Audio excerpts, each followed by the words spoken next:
Hey guys, welcome everyone in the third lecture of magnetic effect of electric current of class 10th। आज इस lecture में हम देखने वाले हैं कि force on a current carrying conductor in a magnetic field. अगर किसी करंट कैरिंग कंडक्टर को किसी मैग्नेटिक फील्ड में रखते हैं तो एक वो फोर्स जनरेट करता है। वो फोर्स कैसा है, आज इस टॉपिक में इस लेक्चर में हम यही देखेंगे। तो चलिए स्टार्ट करते हैं इस सेशन को। ठीक है, force on a current carrying conductor placed in a magnetic field. यहाँ पे आप जो डायग्राम देख रहे हैं, इस डायग्राम में मैं आपको बताना चाहूँगा कि ये जो रॉड है, ठीक है ना, एक करंट कैरिंग रॉड है जिसको एक वायर से एक पॉइंट इसका नेगेटिव चार्ज से, नेगेटिव टर्मिनल से और एक पॉजिटिव टर्मिनल से जोड़ा गया है। जब इस चीज़ को, इस रॉड को, आप करंट कैरिंग रॉड को किसी मैग्नेटिक फील्ड के अंदर रखते हैं, ठीक है ना, तो ये फोर्स एक्सपीरियंस करता है। किसी मैग्नेटिक फील्ड में रखेंगे तब, ठीक है, इसका मूवमेंट होता है। अगर कोई चीज़ किसी डायरेक्शन में मूव करती है, मतलब उसका डायरेक्शन चेंज होता है, तो रिस्पॉन्सिबल क्या होता है? फोर्स होता है, क्योंकि हम लोगों ने फोर्स पढ़ चुके हैं और फोर्स का कारण ही होता है डायरेक्शन को चेंज करना। तो इसका डायरेक्शन ऑफ मूवमेंट है वो ऐसा हो जाता है। तो इस टॉपिक में, इस लेक्चर में हम फोर्स के बारे में पढ़ेंगे कि फोर्स का फॉर्मूला क्या होता है when it is placed in a magnetic field, और फोर्स को यूज़ करने के लिए, फोर्स को पहचानने के लिए कि उसका डायरेक्शन क्या होगा, उसके लिए कुछ रूल देखेंगे। ठीक है, तो चलिए। We have learn that an electric current flows through a conductor produces a magnetic field. The field so produced exerts a force on a magnet placed in the vicinity of the conductor.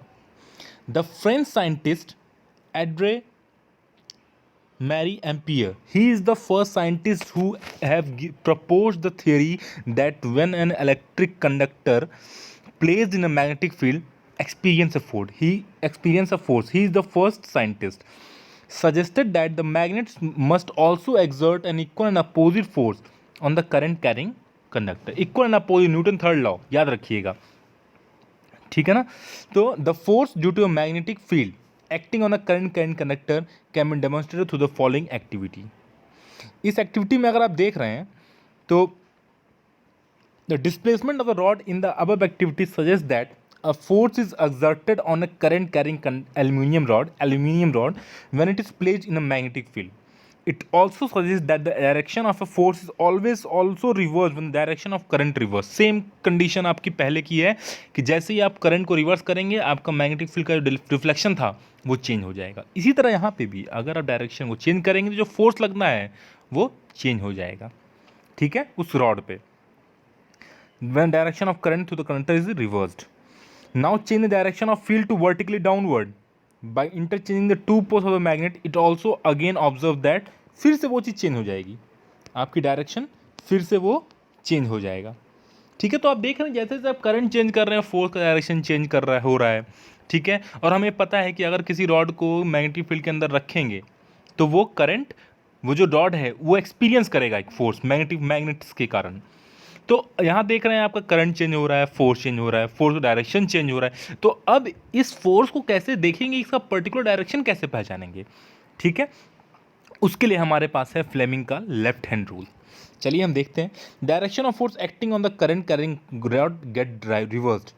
It shows the direction of the force on the conductor depends upon the direction of current and direction of magnetic field. तो दोनों पे depend करता है force, current के और magnetic field के direction पे, ठीक है। तो ये आप दिमाग में अपने बैठा लीजिए, फ्लेमिंग का लेफ्ट हैंड रूल। सबसे पहले आपको ये ध्यान होना चाहिए कि आपका ये जो फील्ड है, ये जो आपका मिडिल फिंगर है, ये मिडिल फिंगर आपका करंट का डायरेक्शन बताएगा। फिर ये जो फिंगर है, ठीक है, ये आपका फील्ड का डायरेक्शन बताएगा। और ये जो फिंगर है ये आपका मोशन का, कि आपका फोर्स किस तरफ हो रहा है, ठीक है। सबसे पहले आप इस फिंगर को निकालेंगे, फील्ड को, जिस डायरेक्शन में फील्ड है, ठीक है, जिस डायरेक्शन में फील्ड है उसका पहले डायरेक्शन देखेंगे। फिर उसके बाद जिस डायरेक्शन में करंट है उसमें आप अपना मिडिल फिंगर रखेंगे। फिर उसके बाद जिस आपने अगर दोनों को सेट करना सीख गए तो करंट फोर्स डायरेक्शन अपने आप निकाल लेंगे। पहले आप मैग्नेटिक फील्ड जिस डायरेक्शन में भी हो, अगर ऊपर है तो ऊपर निकालेंगे, इस तरफ है तो इस तरफ निकालेंगे, राइट लेफ्ट डाउन, किस डायरेक्शन में मैग्नेटिक फील्ड है आप उसमें निकाल लेंगे। ठीक है, फिर उसके बाद आप डायरेक्टली आपको समझ में आ जाएगा कि फोर्स डायरेक्शन क्या है। तो किसी भी फोर्स को पहचानना हो तो उसके लिए हमारे पास क्या है, उसके लिए हमारे पास फ्लेमिंग का लेफ्ट हैंड रूल है। उसके बेसिस पे एक क्वेश्चन दिया गया है, an electron enters a magnetic field at a right angle to it as shown in the figure 13.14, direction of force acting on the electron will be to the right, to the left, out of the page, into the page. Magnetic field direction ये है, तो पहले magnetic field direction में रखेंगे। ठीक है, ठीक है। और आपका फिर क्या है, इलेक्ट्रॉन, इलेक्ट्रॉन का चार्ज क्या होता है, नेगेटिव। इलेक्ट्रॉन का चार्ज क्या होता है, नेगेटिव। ठीक है, तो ये आप देखेंगे यहाँ पे। ठीक है, और इलेक्ट्रॉन के डायरेक्शन के अपोजिट आप करंट का डायरेक्शन लेते हैं, मतलब मैग्नेटिक फील्ड डायरेक्शन ये होगा तो आपका करंट का डायरेक्शन ऐसे होगा, ये करंट का डायरेक्शन हो जाएगा और ये मैग्नेटिक फील्ड का डायरेक्शन। ठीक है, तो अब आपको समझ में आ गया होगा, क्योंकि इलेक्ट्रॉन जो होता है वो इस डायरेक्शन में होता है। ठीक है, और इलेक्ट्रॉन के अपोजिट कन्वेक्शनल करंट का डायरेक्शन लेते हैं हम। ठीक है, तो फ्लेमिंग लेफ्ट हैंड रूल, और आप इसको देखोगे अगर यूज़ करोगे तो इनटू द पेज, पेज के अंदर जाएगा आपका फोर्स का डायरेक्शन, मतलब जो फोर्स लगेगा वो पेज के अंदर लगेगा। ठीक है, तो आपको समझ में आ गया होगा कि फोर्स कैसे पहचानते हैं। ठीक है, चलिए अब इस टॉपिक में हम आते हैं इलेक्ट्रिक मोटर। ठीक है, अब हम आते हैं इलेक्ट्रिक मोटर। इलेक्ट्रिक मोटर इस चैप्टर का इंपॉर्टेंट टॉपिक है। इसके बाद आएगा इलेक्ट्रोमैग्नेटिक इंडक्शन।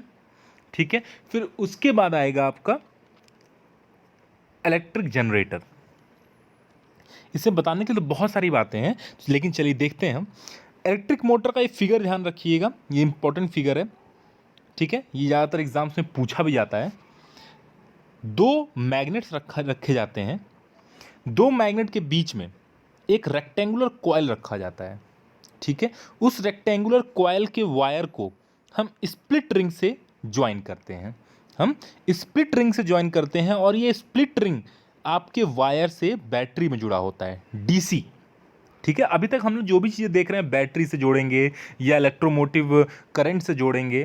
ठीक है, करंट से नहीं, इलेक्ट्रोमोटिव सेल से जोड़ेंगे, ईएमएफ वगैरह इन सब चीज़ों से जोड़ेंगे हम।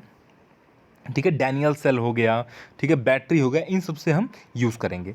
अब आप देखिएगा, सबसे पहले कंस्ट्रक्शन देख लीजिएगा। दो मैग्नेट्स हैं, मैग्नेट के बीच में आपका एक रेक्टेंगुलर कॉइल है, रेक्टेंगुलर कॉइल को स्लिप रिंग से जोड़ा गया है। स्लिप रिंग ऐसे होंगे आधे आधे सी, और इससे फिर वायर जोड़ा गया है, इस स्लिप रिंग से वायर जोड़ा गया है, वायर से आपका बैटरी जोड़ी गई है। ठीक है, तो ये इस टाइप से है, और ये एक्सल है। जनरेटर देखा है आप लोगों ने ना, जो एक्सल बाहर की तरफ निकला होता है वैसे ही होता है। ठीक है, चलिए इसका कंस्ट्रक्शन देख लिया आपने, तो चलिए इसके बारे में थियरी कुछ देख लेते हैं। Electric motor is a rotating device that converts electric energy into mechanical energy. आपने मिक्सर देखा होगा, मिक्सर ग्राइंडर, ये उसका एक एग्जाम्पल है। ठीक है, to mechanical energy, electric energy आप देते हैं, अब वो मैकेनिकल एनर्जी में कन्वर्ट होता है। मैकेनिकल एनर्जी का मतलब होता है, मैकेनिकल एनर्जी क्या होती है, mechanical energy sum of kinetic energy plus potential energy.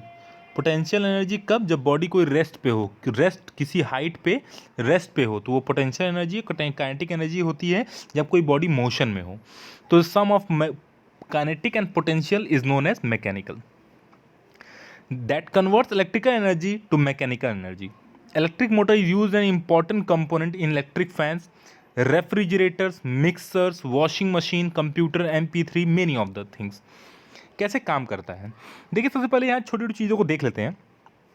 यहाँ स्लिप रिंग का काम क्या होता है, करंट के डायरेक्शन को चेंज करते रहना।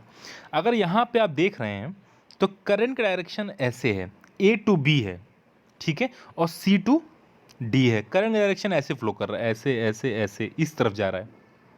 ठीक है, इस तरफ, फिर सॉरी इस तरफ। अभी A to B आपका करंट ऊपर की तरफ शो कर रहा है और C to D नीचे की तरफ, लेकिन जैसे ये टर्न करेगा तो ये ऐसे हो जाएगा, और आप देखोगे तो यहाँ पे आ जाएगा आपका CD, और यहाँ पे आ जाएगा आपका B A.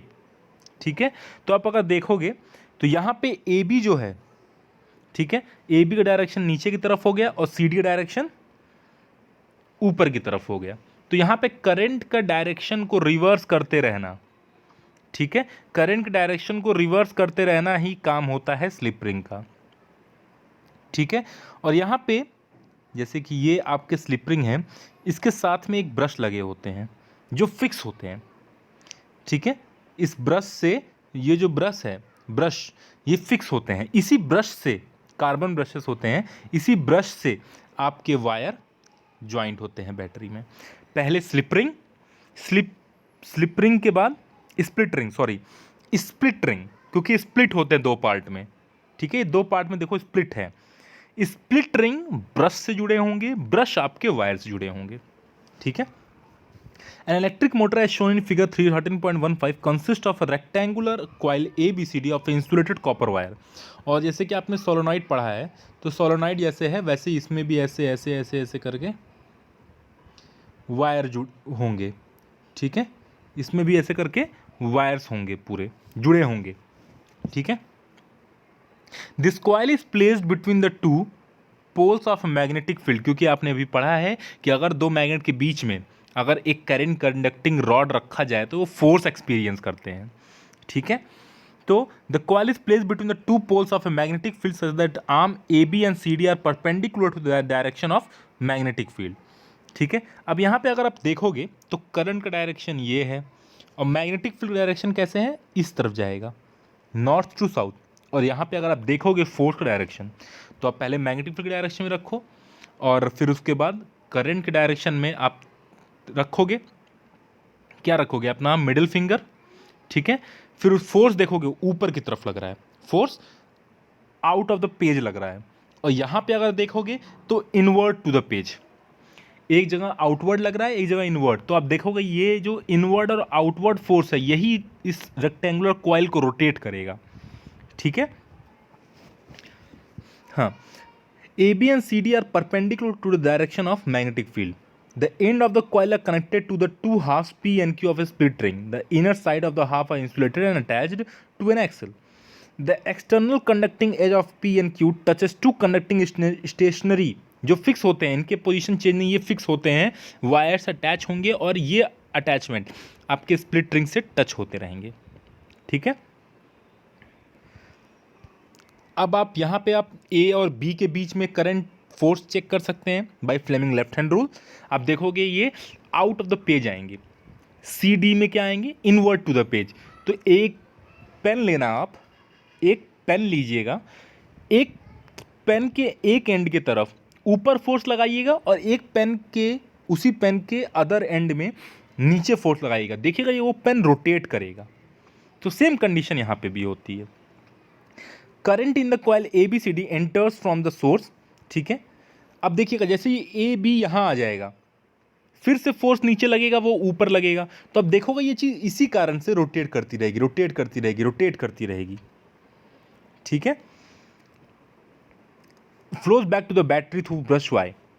Notice that the current in the arm AB in the coil flows from A to B in arm CD. It flows from C to D. That is opposite to the direction of current through arm AB. AB और CD में current हमेशा different रहेगा. On applying Fleming left hand rule to the direction of force on a current carrying conductor, हम यहाँ पे force जान पाएंगे.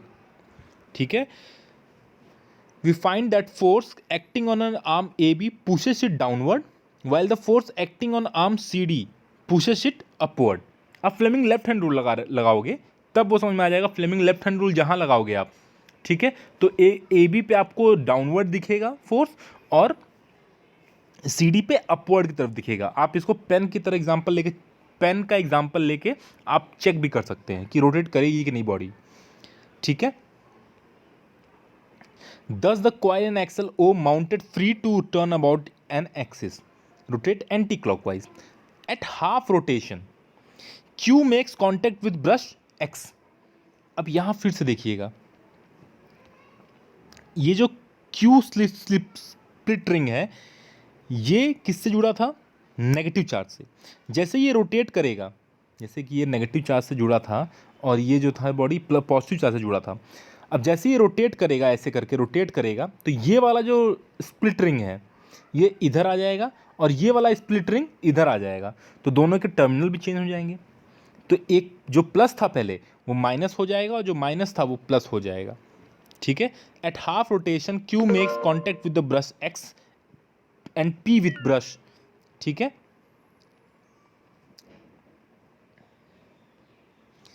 ठीक है। अब यहां पे आप देखोगे जैसे जैसे ये पोजीशन चेंज हो रही है, जैसे ही इसकी डायरेक्शन ऑफ करंट की डायरेक्शन चेंज हुई, स्प्लिट रिंग आपका जो पॉजिटिव टर्मिनल से था वो नेगेटिव चला गया, नेगेटिव से पॉजिटिव चला गया, तो इनकी फोर्स भी चेंज हो जाएंगे। ठीक है। At half rotation Q makes contact with brush X and P with brush Y, therefore the current in the coil get reversed. फिर करंट जो होगा रिवर्स हो जाएगा, डीसीबीए हो जाएगा। A device that reverse the direction of flow of current through a circuit, it is called a commutator. Commutator और split ring दोनों same है। ठीक है। इलेक्ट्रिक जनरेटर जब आप पढ़ेंगे तो वहां पे स्लिप रिंग यूज होंगे। ठीक है। In electric motor the split ring act as a commutator. The reversal of current also reverse the direction of force acting on the two arms A and B, A, B and C, D. तो split ring का काम केवल इतना है कि वो direction of current को reverse करता रहे। ब्रश का काम क्या है कि ब्रश का काम ये है कि वायर और स्प्लिट रिंग में कम्युनिकेशन बनाए रखे। ठीक है। Thus the arm AB of the coil that was earlier pushed down is now pushed up, and the arm CD previously pushed up is now pushed down. ठीक है। Therefore the coil and axle rotate half a turn more in the same direction. आधे turn के बाद जिस direction में उसने half turn लिया है उसी डायरेक्शन में वो अपोजिट हाफ टर्न लेगा। Therefore the reversing of the current is repeated at each rotation, each half rotation, giving rise to a continuous rotation of the coil and to the axle. इसका बहुत ज़्यादा use है electromagnets में, in the place of permanent magnet. Large number of turn को increase करोगे तो current in the coil increase हो जाएगा। जैसे आप लोगों ने पढ़ा है, अभी पहले आपने पढ़ा भी होगा कि मैंने बताया भी होगा कि लेंथ को बढ़ाने से अच्छा है कि नंबर ऑफ टर्न एन जो होता है वो इंक्रीज कर दें तो करंट ऑटोमेटिकली इंक्रीज हो जाएगा। सोलेनॉइड में आप लोग को मैंने बताया था। एक सॉफ्ट आयरन कोर यूज़ किया जाता है। ठीक है। एक इलेक्ट्रोमैग्नेट होता है उसको यूज़ किया जाता है। ठीक है। The soft iron core on which the coil is wound plus the coils is called an armature, is called an armature. This enhances the power of the motor. एक सॉफ्ट आयरन कोर का use किया जाएगा यहाँ पे। ठीक है। तो next class में हम इलेक्ट्रोमैग्नेटिक इंडक्शन के बारे में देखेंगे। ठीक है। फिर उसके इसके प्रिंसिपल के ऊपर इसके इलेक्ट्रोमैग्नेटिक इंडक्शन एक प्रिंसिपल है जिसके ऊपर हम इलेक्ट्रिक जनरेटर पढ़ेंगे। ये जो हमने पढ़ा अभी इलेक्ट्रिक मोटर, ये किस प्रिंसिपल पे काम करता है? ये प्रिंसिपल इसका ये है, when a rod, electric current carrying rod placed in a magnetic field experience a force, ये इसका प्रिंसिपल है, ये इसका प्रिंसिपल है। ठीक है। इसी प्रिंसिपल पे ये काम करता है। ठीक है। आई होप सो मैं क्लियर हूँ। Fleming left hand rule, principle क्या है इलेक्ट्रिक मोटर का और स्प्लिट रिंग का काम क्या है। इलेक्ट्रिक मोटर में बस इतना ही। नेक्स्ट क्लास में हम इलेक्ट्रोमैग्नेटिक इंडक्शन और उसके कुछ प्रिंसिपल्स के बारे में डिस्कस करेंगे। सो तब तक के लिए पढ़ते रहिए। Thank you so much.